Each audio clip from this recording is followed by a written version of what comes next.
Hey guys, as promised, I just wanted to discuss my top 10 albums of all time. So, purely my own opinion and what I think, what I enjoy. But I'd love to hear what your top 10 of all time are. Blood, Sugar, Sex, Magic by the Red Hot Chili Peppers. Absolute classics. Got Under the Bridge, Breaking the Girl. It's absolutely phenomenal. Give It Away. Really, really love that album, and it was super big in my childhood. Beatles album, obviously I'd like to put 2 or 3 Beatles albums, but I'm going to go with the White Album, closely followed by Abbey Road.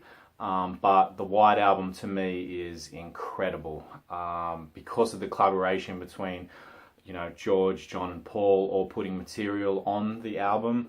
It's amazing, and it's got some of George's best stuff. So being a guitarist, I'm very fond of George. Although John's my favourite Beatle, George is certainly the man with his writing and guitar skills. AFI, Sing the Sorrow was a huge, huge album for me at the time, and it's really, really re-listenable.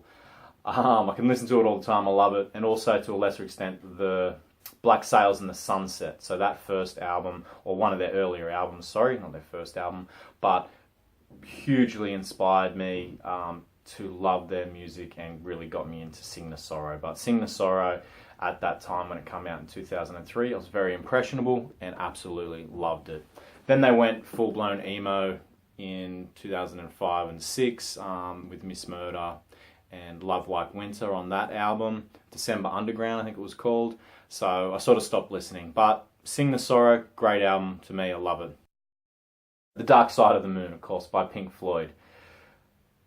Wow, it's not something you can appreciate, I think, when you're younger, but I know I didn't. I pulled the CD out from my dad's collection when I was an early teen, and I couldn't get into it. But by the time the end of uni and when I started, working full time, I just started listening it, and depends on what you're into at the time.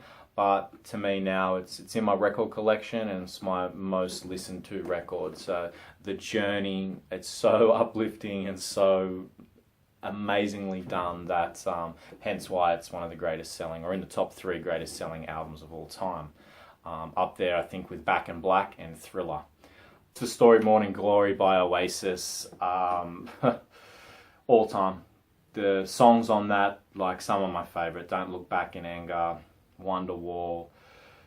It's just a big, big album, and for my age group, when I was I think I was about 9 or 10 when this come out, it was the first time I really loved music, or loved an album, and was going to discos and dances for the first time. And that particular album, and especially Wonderwall, huge, absolutely huge. So always got a soft spot for Oasis, and like Liam Gallagher's new stuff, and I love everything Noel does. I'm not sure about his new album though, Over the Moon, or Who Built the Moon.